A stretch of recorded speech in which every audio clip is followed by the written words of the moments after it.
Cet homme s'appelle Major Das, ancien aviateur de l'armée indienne, aujourd'hui reconverti dans les affaires. Major Das est aussi un passionné de pêche à la truite. C'est grâce à lui que nous sommes ici au Cachemire. Avec lui, nous allons découvrir la pêche à la truite dans cette région située au nord de l'Inde, réputée par ses textiles qui portent son nom et par ses truites qui peuplent ses rivières. C'est à Dandampora en septembre que commence notre circuit de pêche. Devant le Fishing Lodge spécialement réservé aux pêcheurs qui peuvent y prendre leur repas et y passer la nuit, Major Das s'est installé au milieu du jardin pour préparer sa ligne. Une ligne composée d'un train de 3 mouches noyées dont le fil est légèrement plombé. «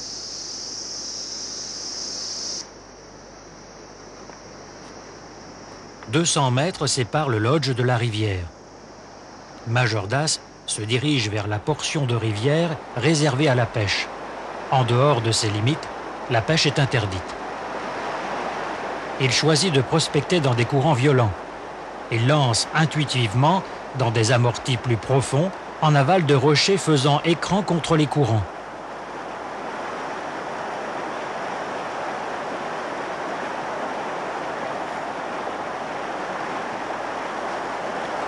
Un poisson a été leurré.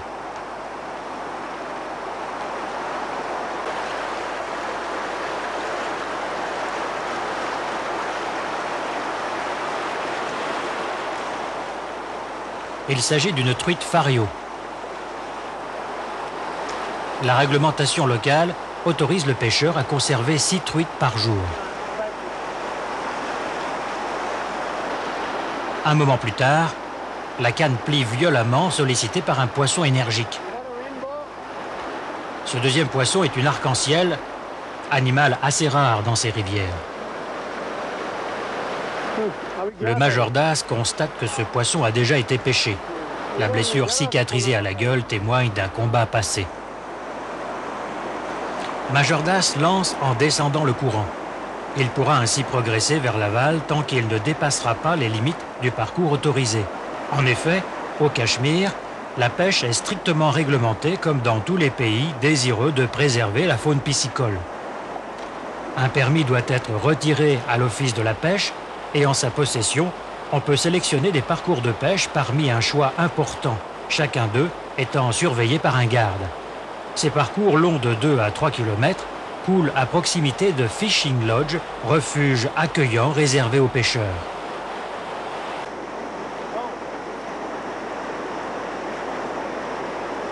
Toujours dans les courants, Major Das pique une truite fario peu combative.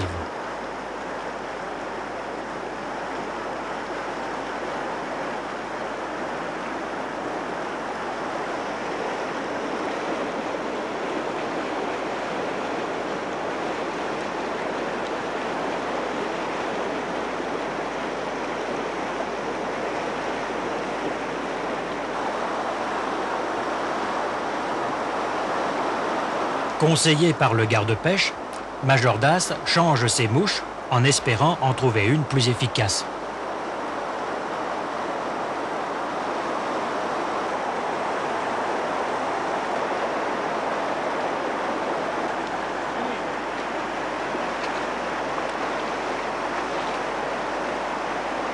Piqué, mais la truite s'échappe.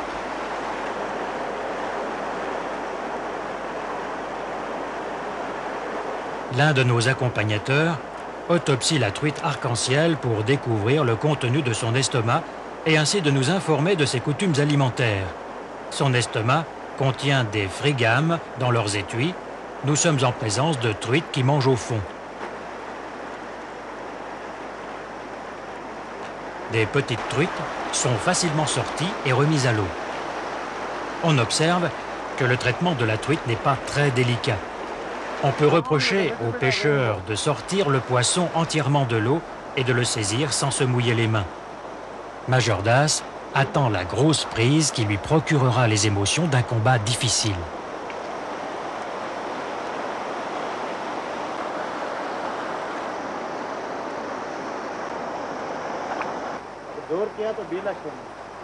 Enfin un ferrage.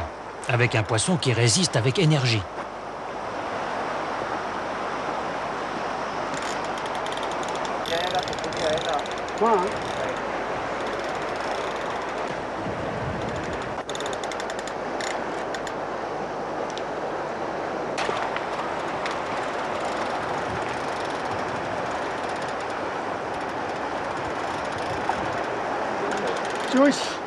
Malheureusement, le poisson piqué n'est pas une truite. C'est un touch, une sorte de barbeau pris par le dos. Ce poisson est assez répandu et se laisse prendre toujours par le dos. Un poisson que les autochtones ne dédaignent pas dans leur assiette. On observe que l'habitude de tuer le poisson que l'on veut garder a été oubliée.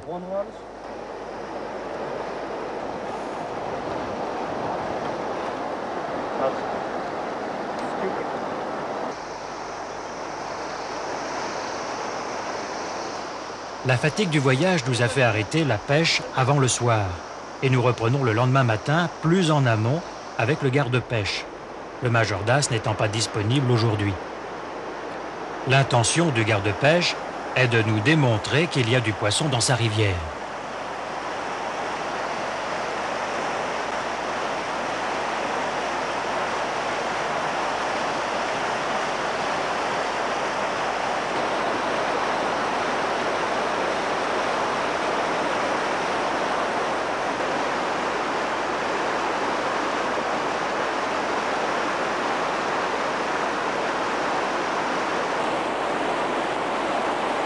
Le peu de discrétion dans l'approche du poisson tend à démontrer qu'il y en a beaucoup et qu'il est peu pêché, si l'on en juge la quantité de poissons sortis de l'eau.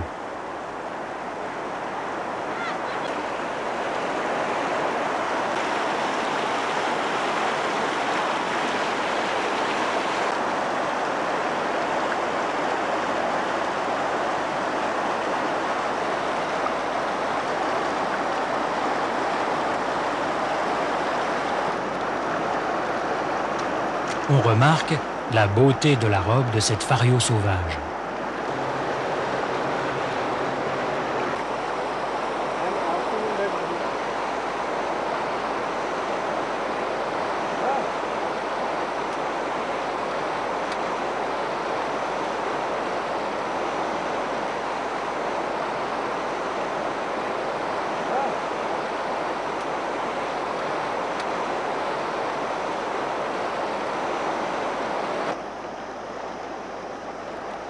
Là encore, peu de soin dans le rejet du poisson. La rivière coule en contrebas d'une piste qui descend de la montagne. Ces nomades se dirigent vers la vallée pour y passer l'hiver.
Nous remercions notre garde-pêche et nous reprenons la piste en compagnie de Major Das qui nous conduit vers une autre rivière.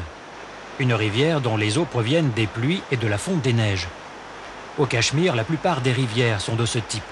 On peut les pêcher toute l'année à condition d'être attentif à la météo. Les crues interdisent souvent l'accès aux berges. La rivière d'aujourd'hui s'appelle Aru située à 50 km à vol d'oiseau à l'ouest de Srinagar.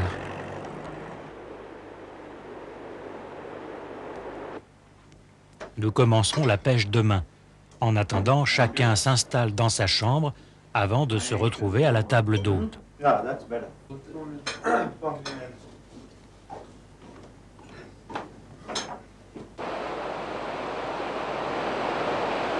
Le lendemain, le Major Das est conduit par le garde-pêche en amont du parcours. Cette marche nous fait traverser un campement de nomades. Ces nomades sont d'origine Boukaval. Ce sont des pasteurs islamisés venus naguère du Pendjab avec leurs troupeaux de moutons et de chèvres, à la recherche de nouvelles pâtures, ignorant les frontières et la ligne de partage entre l'Inde et le Pakistan tracée depuis 1949. Ils nomadisent entre le Cachemire, le Ladakh et le Pakistan.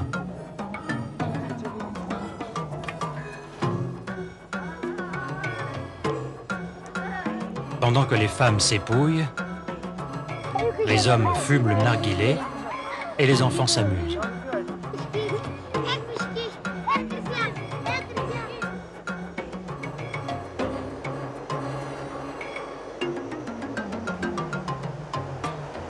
Après 2 kilomètres de marche sur un petit sentier longeant la rivière Aru, encaissé au fond de la vallée, Major Das lance dans le torrent.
Le poisson n'est pas preneur. Aussi, Major Das change ses mouches sur les conseils du garde. Toutefois, il convient de se rappeler que les eaux laiteuses de fonte de neige ne favorisent pas l'alimentation du poisson.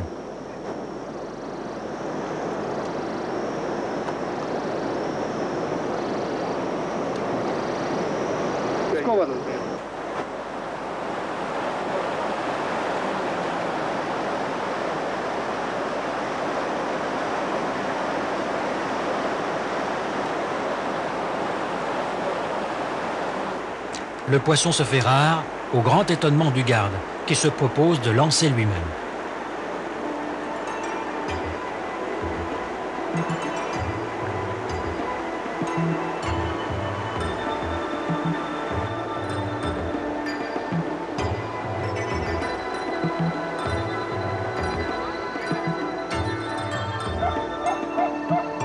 Nous voici de nouveau devant le campement de nomades. Toujours rien. Le soleil a glissé derrière la montagne. Le garde n'a toujours pas rendu la canne au Major Das.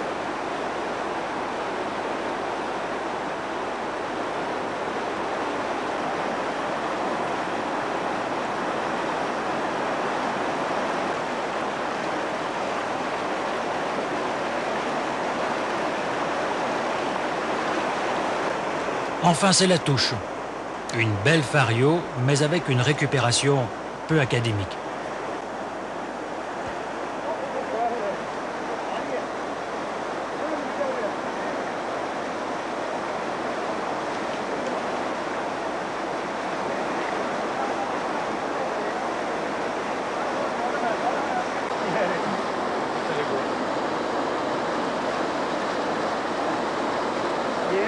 अंदर से बाहर निकला गया।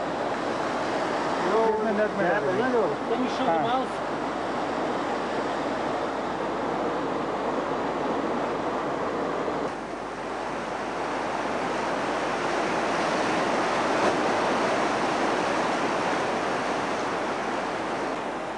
L'heure est propice. Une seconde touche. Avant un combat incertain, dans ces eaux rapides et encombrées d'énormes rochers, la truite piquée a toute facilité pour se défendre. Mais le bas de ligne en 30 centièmes rééquilibre les inégalités du combat.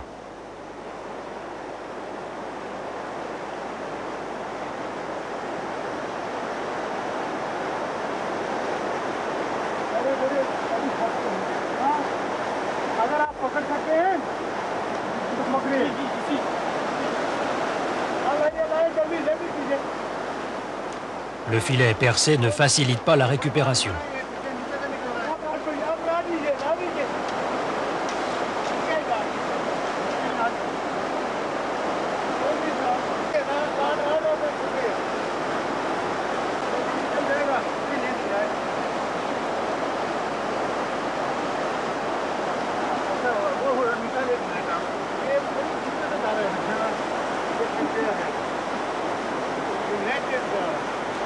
On peut observer la bonne condition physique de ce poisson, très en chair, malgré les eaux glaciaires. Contrairement aux Britanniques, qui ont introduit la pêche dans ce pays, ils ne possèdent pas d'assommoir qui abrégerait la souffrance du poisson. Nous continuons notre découverte des lieux de pêche avec une pause au Pin Peak Senator, un grand hôtel où nous goûtons au charme du confort. Dans ce pays à fort contraste, il est toujours possible aux pêcheurs de préférer le grand standing au refuge rustique qui ne manque pas de charme par ailleurs. À bord de notre ambassadeur, une Maurice toujours construite en Inde depuis 1947, nous nous rendons au Fishing Lodge de Yanyar.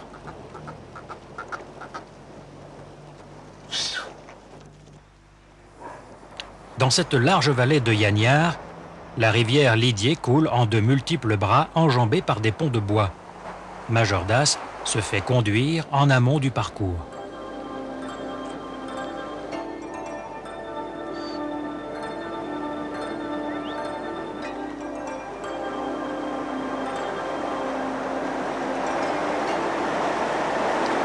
Sous le regard du garde-pêche, Majordas lance selon sa technique habituelle, basée sur le feeling.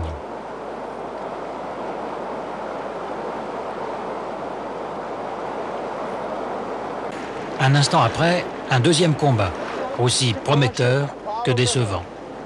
C'est un touch qui est piqué sur le dos comme d'habitude. Dans la fraîcheur du matin, le Majordas continue de peigner systématiquement la rivière. Le Majordas a ferré sur une prise qui semble intéressante, si ce n'est pas un touch. Le poisson est doucement ramené. C'est une belle fario qui sera mangée ce soir même.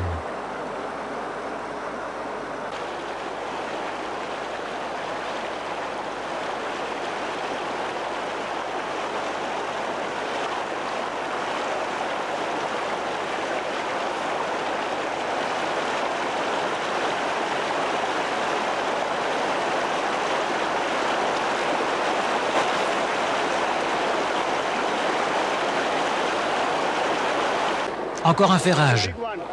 La canne plie à rompre. Majordas dit que c'est un gros poisson, mais il déchante vite. Son hameçon a encore piqué un touch. Ces poissons semblent nombreux dans cette rivière et sont à l'origine de véritables douches écossaises émotionnelles pour le pêcheur.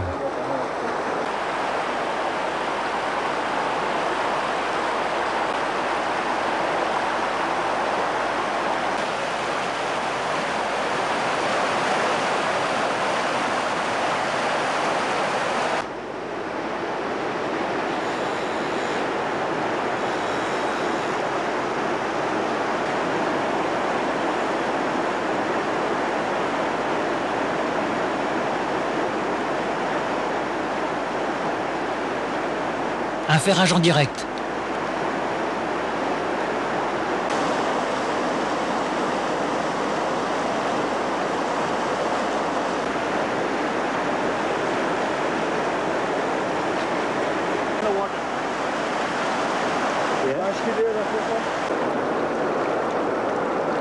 Une fario remise à l'eau.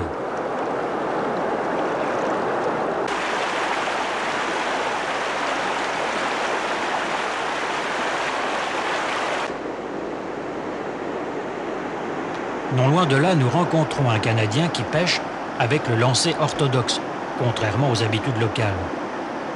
Il shoote loin et cela impressionne les spectateurs.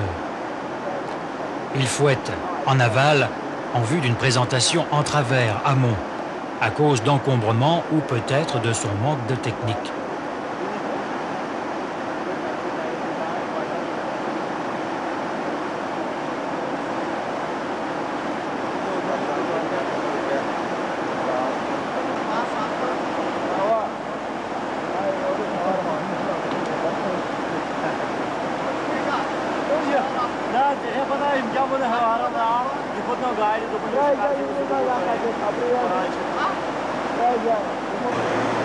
Sa méthode est efficace puisque, sans attendre, il pique un poisson de belle taille qui s'avère être une fario.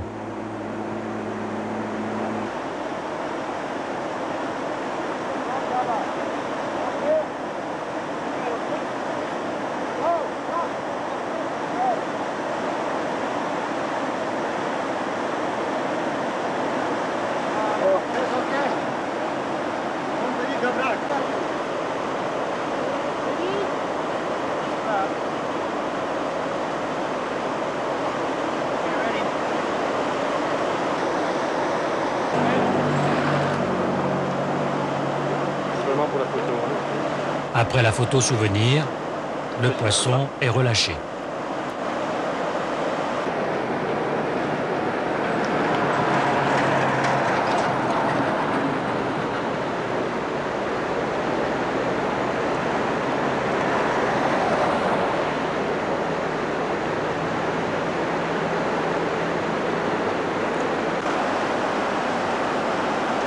Une seconde prise nous fait penser que dans les eaux appropriées, la pêche pratiquée avec une bonne technique est très efficace.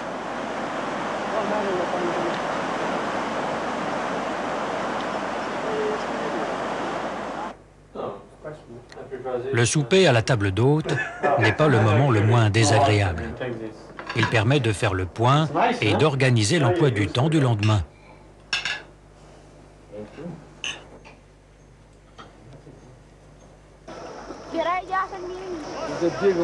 En nous rendant sur le prochain lieu de pêche, nous nous arrêtons pour découvrir divers temples et jardins édifiés par les Mongols à partir du XVIe siècle.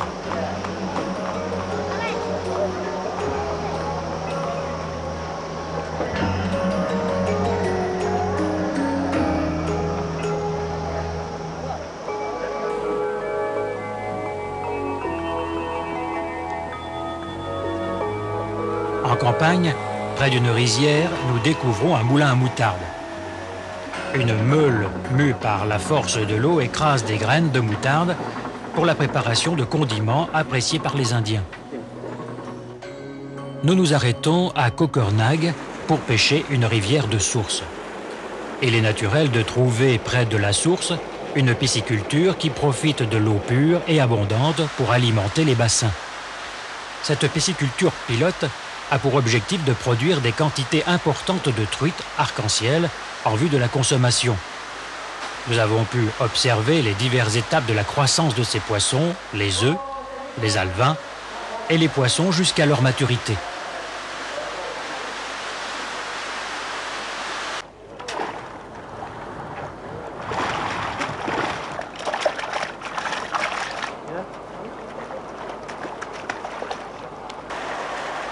Les eaux de la rivière Kokernag pourraient être pêchées avantageusement en sèche ou en nymphe à vue, tant les eaux sont limpides. Majordas, lui, préfère garder sa méthode qui ne lui réussit pas trop mal.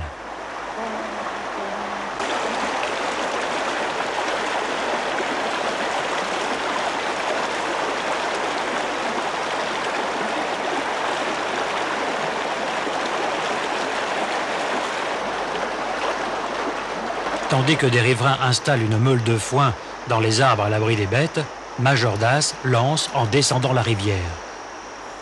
On observe ici, avec étonnement, qu'il pêche en noyer amont avec grand succès.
Kokernag est une petite rivière magnifique qui serait bien agréable de remonter avec discrétion en présentant délicatement une mouche sèche ou une nymphe dans les multiples postes qui se dessinent parfaitement.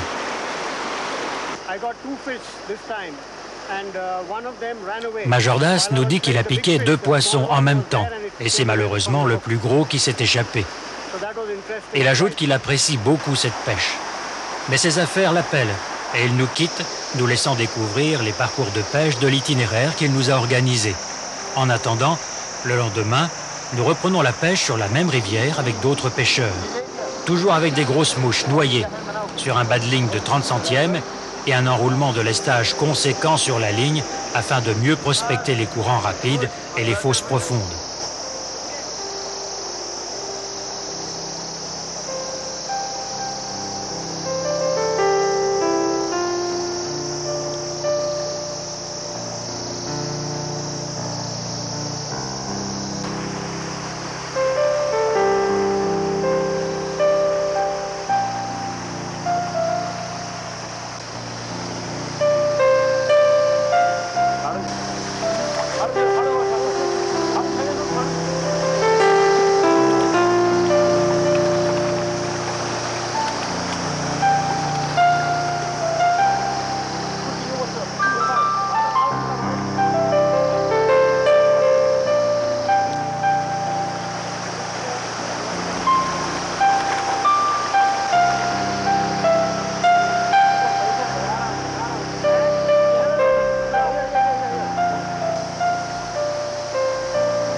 Joli Fario.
Sur la route de Verinag, but de notre prochaine étape, nous nous arrêtons un instant intrigués par une manifestation qui semble regrouper beaucoup de monde.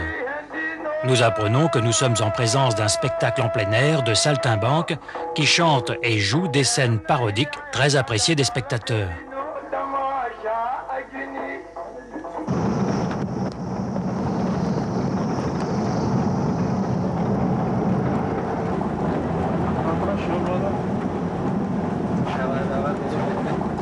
Verinag est un village situé à 80 km au sud-est de Srinagar. Une rivière de source le traverse. Une fois de plus, c'est le garde-pêche qui nous fait découvrir son parcours. Nous observons cette pratique de lancer court avec animation de la mouche noyée.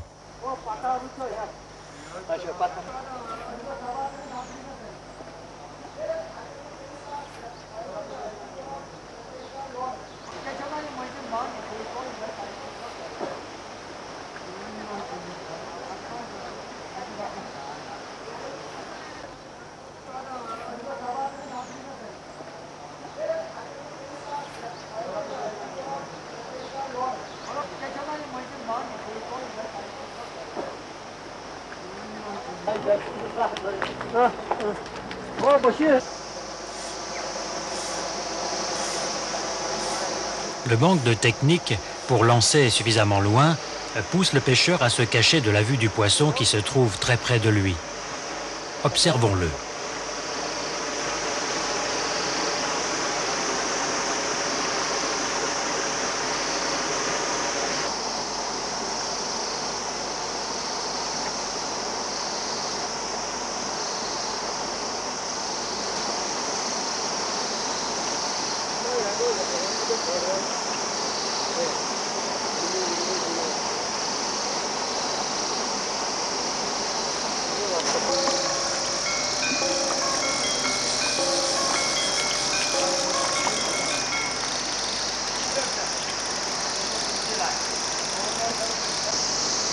Full call.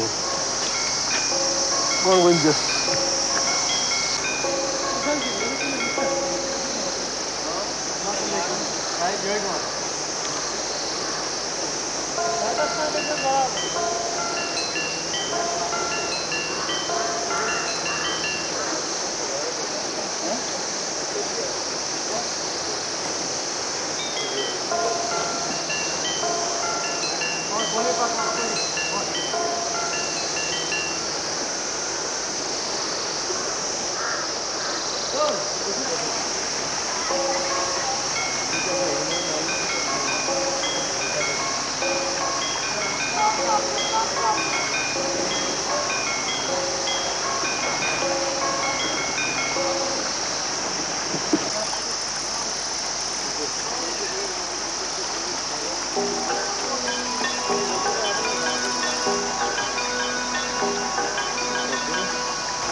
Okay.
Nous quittons notre guide et nous nous rendons à la source de la rivière que nous venons de pêcher à quelques kilomètres de là.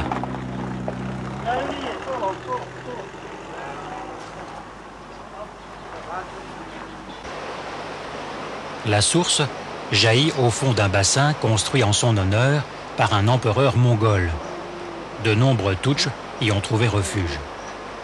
Un hôtel hindouiste à côté de pierres sculptées datant du XVIe siècle.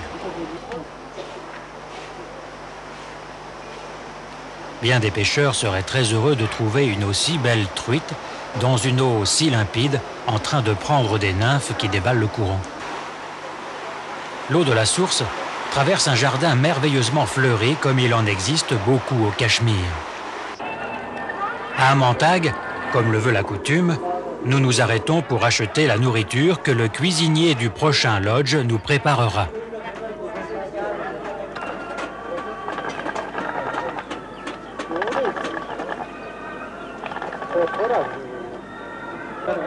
Au cours de notre séjour, le poulet, le mouton, les tomates, les œufs, les oignons, le riz et le pain seront la base de notre alimentation.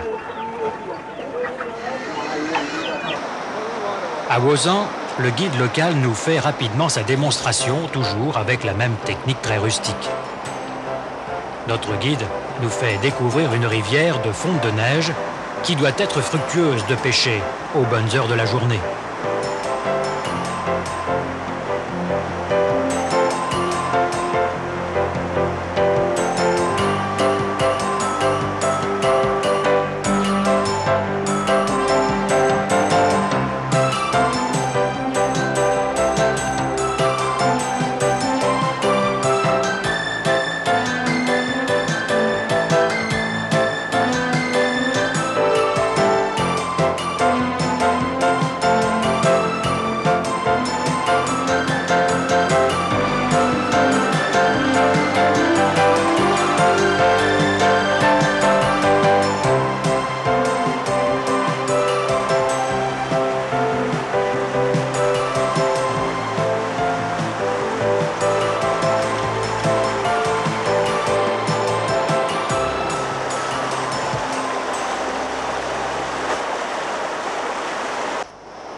Le climat de ces régions s'apparente à celui de la région Rhône-Alpes. Si bien qu'on ne s'étonnera pas de découvrir qu'ici aussi, la production de noix est importante.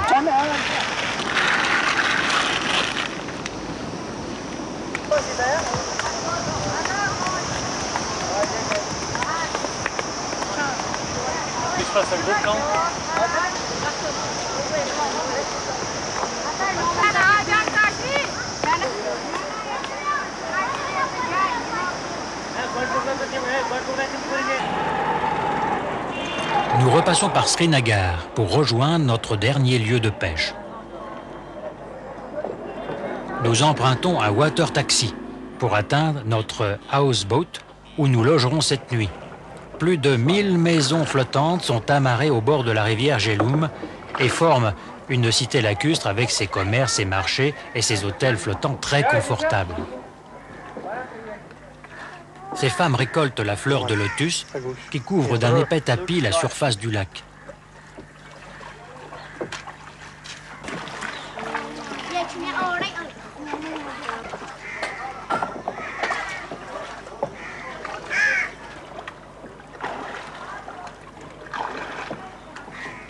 À quelques dizaines de kilomètres de Srinagar, nous voici devant le lodge sympathique de Mamar, en présence de notre guide qui choisit ses mouches avant d'aller pêcher.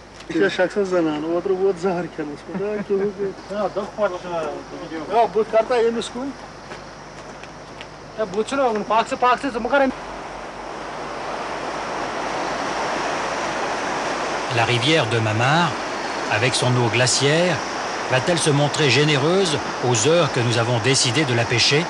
C'est la question que nous nous posons en voyant notre guide lancer dans le courant.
On constate qu'avec une dimension de rivière si importante et le peu de technique des pêcheurs locaux, les prises ne sont pas rares. On peut supposer qu'avec un matériel plus adapté, c'est-à-dire avec une canne puissante, une soie plongeante et des lancers bien maîtrisés, le nombre de poissons pêchés serait plus important. Malgré tout, la densité de poissons est telle que le pêcheur continue de prendre des truites.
Au Cachemire, la truite la plus fréquemment pêchée est la fario. À l'origine, il n'y avait pas de truite dans ces rivières. Elles ont été importées de Grande-Bretagne et élevées en pisciculture, puis elles ont été introduites dans les principales rivières des vallées. Aujourd'hui, les truites des rivières ne proviennent plus des piscicultures. Elles se reproduisent naturellement. C'est ainsi que la truite fario prédomine car elle se reproduit plus facilement que l'arc-en-ciel en milieu naturel.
Notre voyage prend fin. Nous allons quitter le Cachemire, convaincus qu'avec des sites aussi beaux et une qualité piscicole de rivières si étonnante, un bon pêcheur, avec une technique de pêche moins rustique que celle utilisée par les pêcheurs locaux, devrait se régaler en venant fouetter les rivières de cette belle région du nord de l'Inde qu'est le Cachemire.